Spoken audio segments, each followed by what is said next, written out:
Hello, everyone, and welcome to the Happiness Journey with Dr. Dan, where we bring people from all walks of life and we discuss about their own journey to being happy. For some, the definition of happiness varies. For some, it will be actually to be living in a mansion near the ocean and driving multiple cars, and others will prefer longevity and health. So what I do is I bring people into the podcast and I ask them these very typical questions. Like I said in the past, I used to be able to have a TV show called The Happiness Journey with Dr. Dan, where we brought authors into the TV studio and we asked them questions about what was their journey in getting published. But for me, I decided this time around that I'm going to be able to bring in a lot of different people from a lot of different walks of life. But today, I got my first podcast invite or guest. Her name is Linda Bjork. And I'm really, really glad because she's also an author just like me. And she has her own definition in how to be able to teach people how to be happy, which is something that is very commendable. So Linda, welcome to the Happiness Journey. And please take some time to introduce yourself to the viewers. Oh, I'm so excited to be here. So my name is Linda Bjork, and like yourself, I am a podcast host, and I love being able to talk with people from around the world to help bring quality content that motivates, uplifts, and inspires. I am an author. I've written several books, including Crushed, A Journey Through Depression, and You've Got This, an action plan to calm fear, anxiety, worry, and stress, Pathway to Happiness, 30 Days to a Better Marriage, 30 Days to Alleviate Depression, You Are Good Enough, and I Can Prove It. Most of these titles are available to download for free on the Hope for Healing website at hopeforhealingfoundation.org. And Hope for Healing is the nonprofit that I created to help empower people to become their best selves. So we give the tools and a plan to be able to increase happiness and to improve confidence and self-esteem and relationships, to alleviate feelings of depression and anxiety, and to help people be able to manage stress. Excellent. So what kind of tools do you use to be able to help people achieve these goals? That is a fantastic question. So some of the tools that we can use to help us be happy, they sound so small and simple, almost like you might think it's offensive. Like, I have a real problem. I can't believe you're telling me to do something so simple.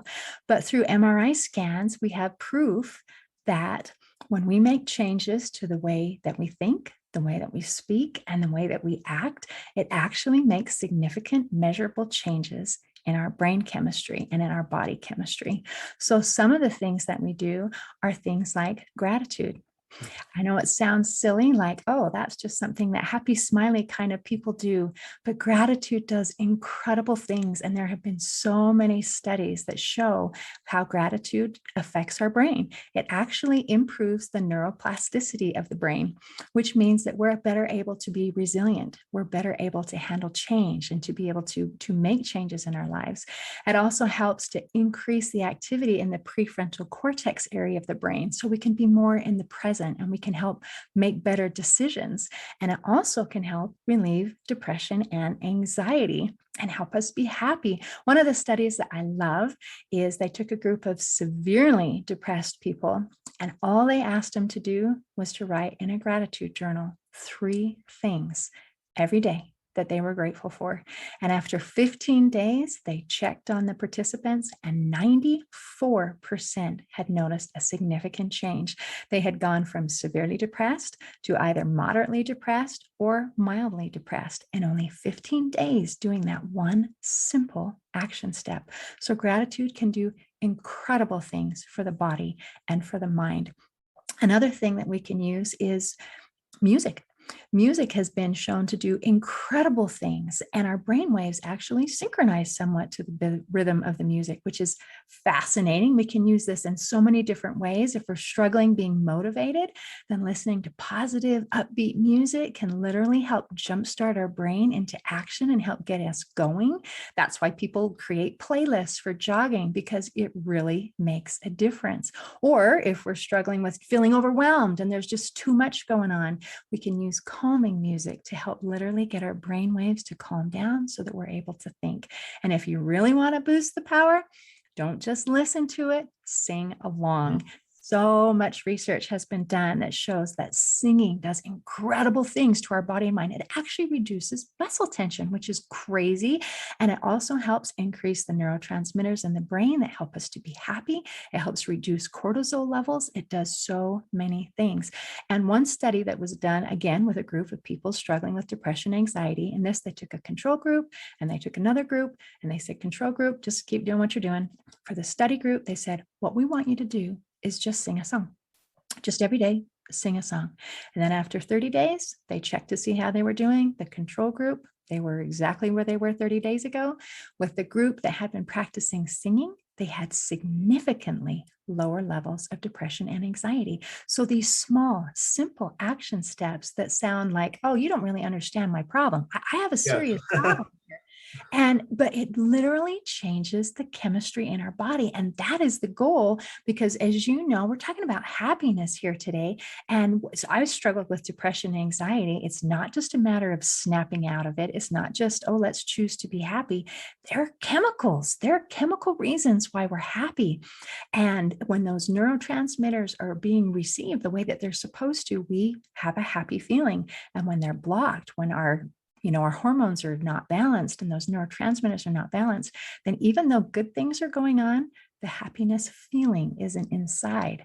And so if we can change, and that's a reason, of course, why we have to go to doctors and we do medication. We've got to get everything back in balance.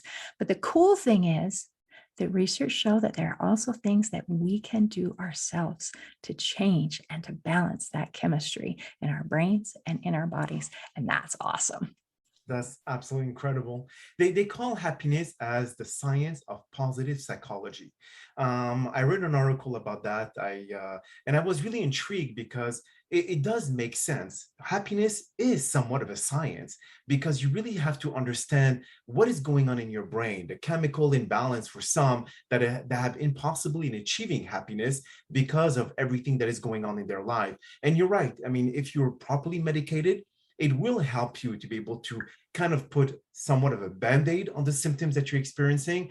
But in other cases, if you go holistically, such as meditation, and I know a lot of people, they cannot really understand the process of meditation. And I help a lot of my patients to be able to find one quick solution, because a lot of people, as you may know as well, Linda, no one has the time to sit down for 5, 10, 15 minutes, close their eyes, and not think about anything.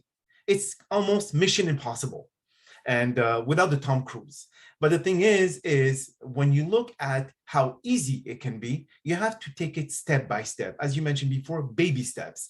And the thing is that what I recommend, and maybe you can use this for your Hope website, is you basically, depending on what problem the person experiences. So let's say we'll take the example of self-esteem, which is very, very common now, or lack of self-esteem. So you basically figure out what are the positive affirmation that will help your brain start implementing positive messages so you could start believing in yourself, believing in who you are as an individual. But it's not doing it in the middle of the day or the morning or mid-afternoon. It's doing it when you fall asleep. And here's what's going on. Consciousness shuts down when you actually go into the deep sleep. And what kicks in is subconscious.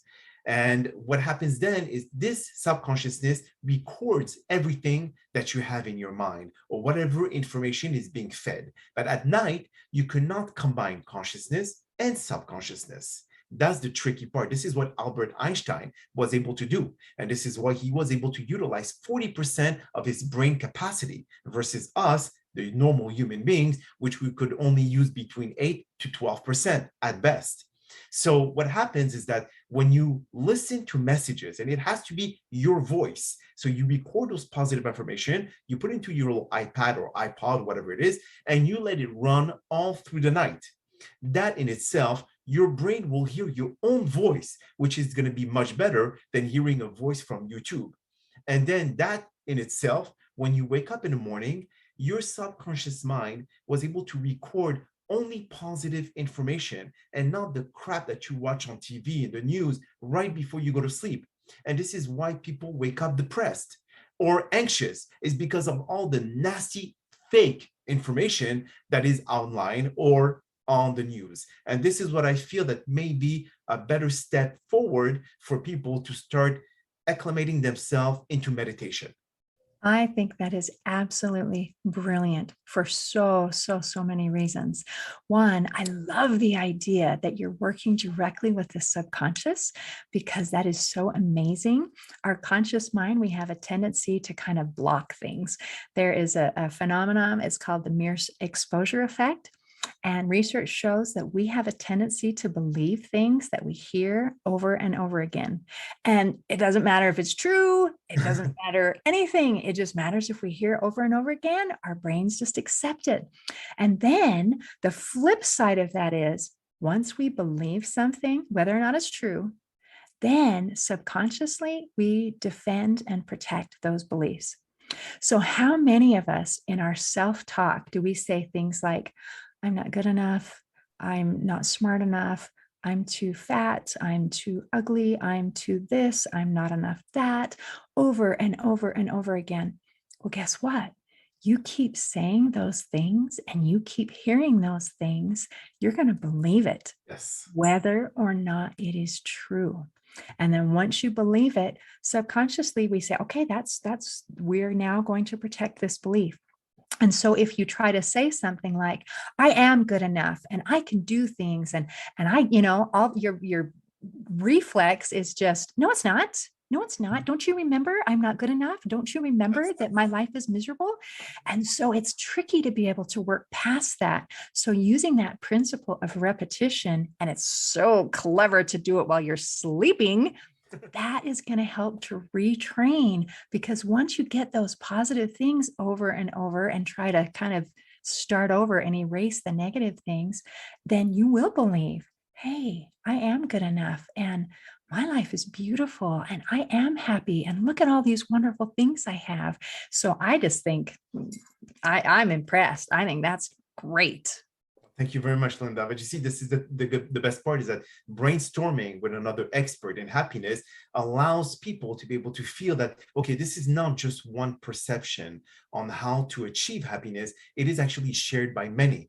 And when you look at what's going on with also another strategy that I always encourage people to do, and I'm sure that you've already given this advice, is putting Post-it notes all around the house. And on those, because some people are more visual than listening or hearing. So they would rather see a note to say, I'm great, or I am confident, or I'm this. And when, let's say you brush your teeth at night or in the morning, you wake up, you see this message in the mirror of your bathroom or whatever it is. So anything that can help you perceive yourself differently and in a more positive note, that can help you somewhat achieve happiness. Now, this is not the sole solution or the only way to make it happen. But again, these are just little steps to be able to take to be able to get to that path or to be able to achieve that destination, if you want to call happiness a destination. But what's really make it fun is that you enjoy the journey. Because what I've noticed is a lot of people, when they achieve happiness, when they get to their destination, they say to themselves, what's next? So they never have taken the time to really pat themselves on the shoulder to say, you know what, I've achieved greatness. I should take some time to be able to savor it, to enjoy it. But no, it's just like bouncing from one tree to the other like a monkey. I think I choose not to be a monkey, but There I you like go. so many things that you said about the different ideas that some people learn visually and some people learn audibly. And so what I love to do, and this is what I have on my Hope for Healing website, is so many tools, so many things that we can learn and do to help put ourselves in a good place, change that chemistry in our body. So we can create our own personal little tool belt, because maybe I love meditation and I hate singing, or maybe I love this and I don't like this. That's okay. It is okay that you don't like every tool, because there's going to be something available that's going to work for you. And using a bunch of different sources is going to help create a thing. I also loved when you're talking about happiness, and these things that you're suggesting that we're working on the inside. And many people have the idea that happiness comes from the outside Correct. in. Happiness comes when I am thinner, after I lose that 10 pounds. Happiness comes after I make this particular amount of money, or I have this kind of house, or when I drive this kind of car, or when I'm accepted by this particular group. When those things, when I can check those boxes, then I will be happy. And the truth is, like you said, even when people reach those milestones, they're not actually happy inside. Mhm. Happiness comes from the inside out. We can live in the exact same set of circumstances and be happy or not be happy. And that's kind of the magic. It gives us some power that we Mhm. get to be in charge of our happiness, but it also gives some responsibility that we have to do something on the inside. And some people don't want that responsibility, and that's okay. But in order to find that true joy, it really does need to come from the inside out. Wow, that's really profound, Linda. I mean, there's a few things that you said, a few words, is that the word responsibility. A lot of people have difficulty in understanding, why am I responsible for the action of my own life?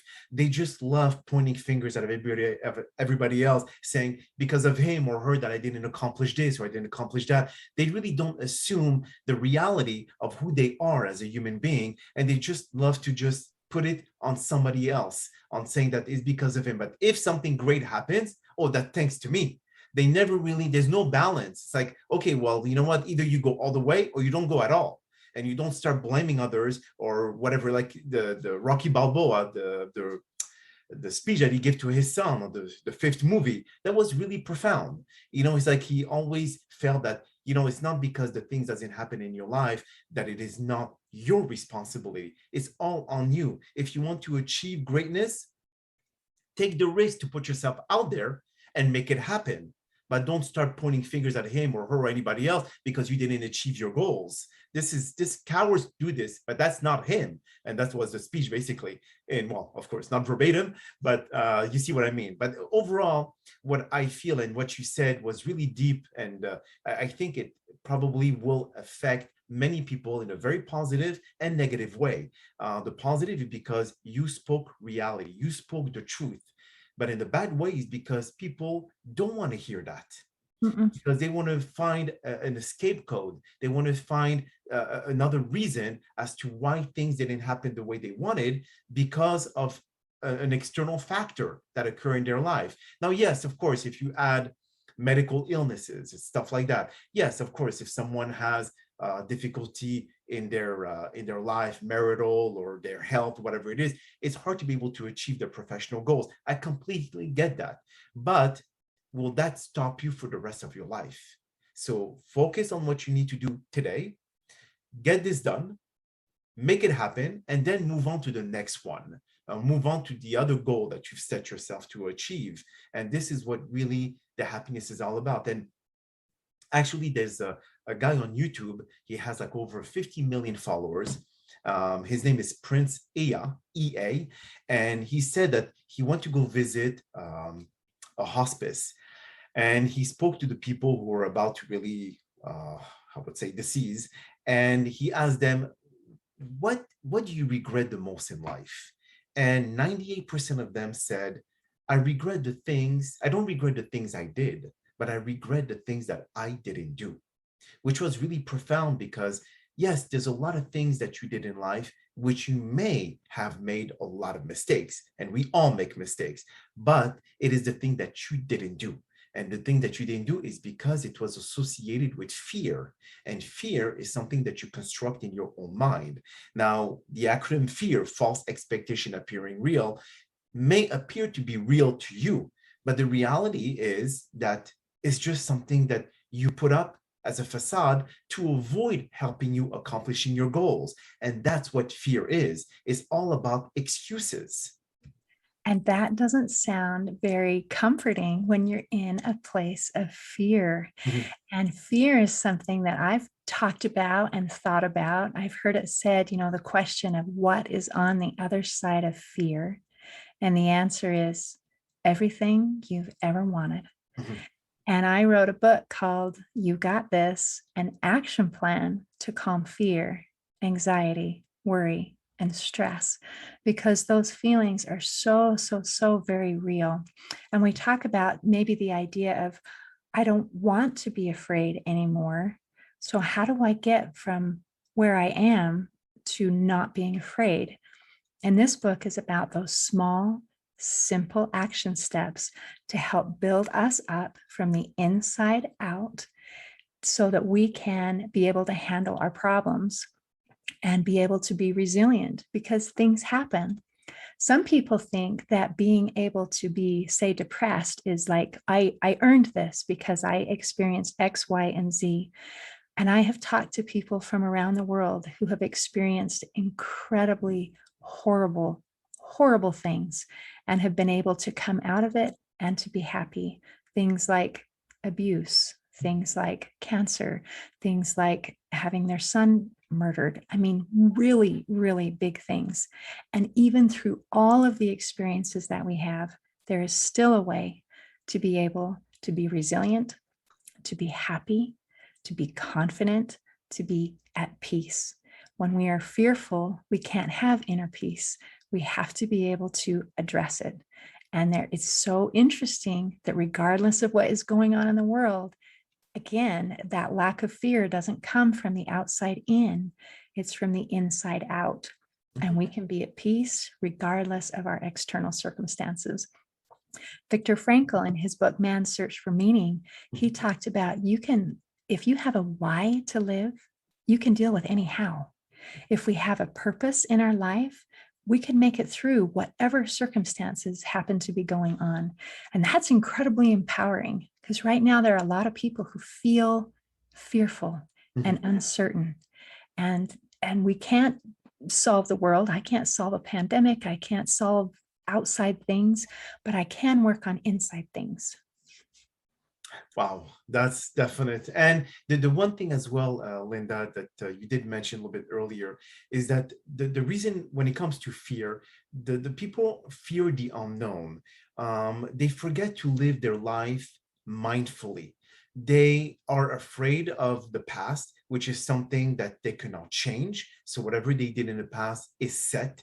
Nothing you could do to just press the rewind button or jump into a DeLorean time machine and go back into the past to be able to fix those issues, nor the future is not guaranteed. We don't know if we're going to wake up the next morning and something bad is going to happen or it's going to be the end of our lives. So what we need to do is live today mindfully.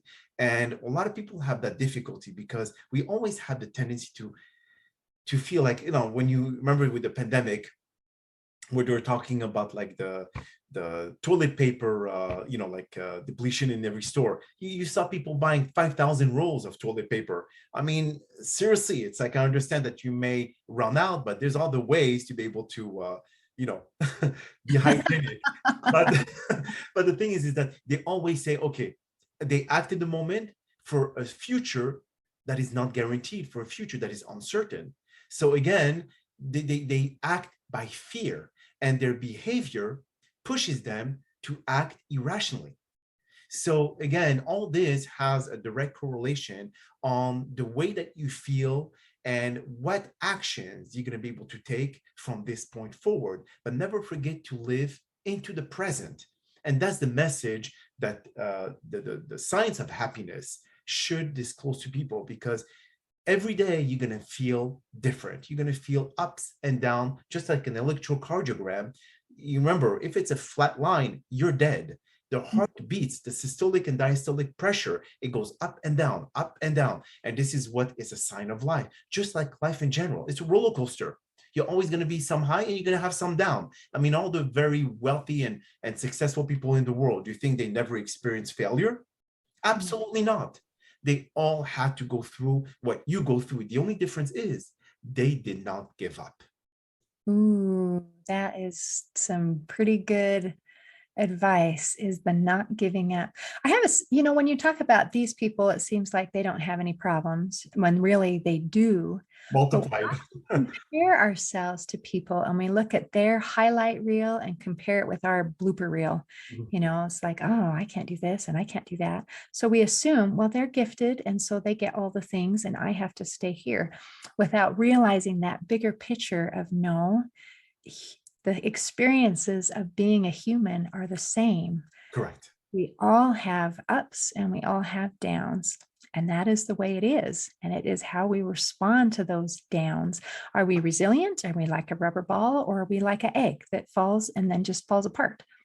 So we get to choose if we're Humpty Dumpty or if we're going to work ourselves back up into something joyful again. Well, that's so true. So now for our main question, what is your definition of happiness, Linda? What do you feel that brings you or makes you wake up every morning with a big smile on your face and ready to tackle the day? Oh, one of the things we talked about today is happiness comes from the inside out. So I'm going to share some wonderful things from the outside that make me happy, but from my personal experience of experiencing even those things when I was not in a good place, I wasn't happy. And so we have to work on the inside. That makes a big difference. But for me, things that I love simple pleasures in life. And I love my relationships. So for me, I love being outside. I love seeing nature. I love riding my bike. I love spending time with my husband and my kids and my grandkids. And I love something simple like sitting on a porch swing and eating a delicious bowl of Rocky Road ice cream. So I love being healthy. I love being happy. And I love meeting awesome people like yourself. Well, thank you so much, Linda. Again, it was an honor for me to have you as our first guest in the podcast of the Happiness Journey.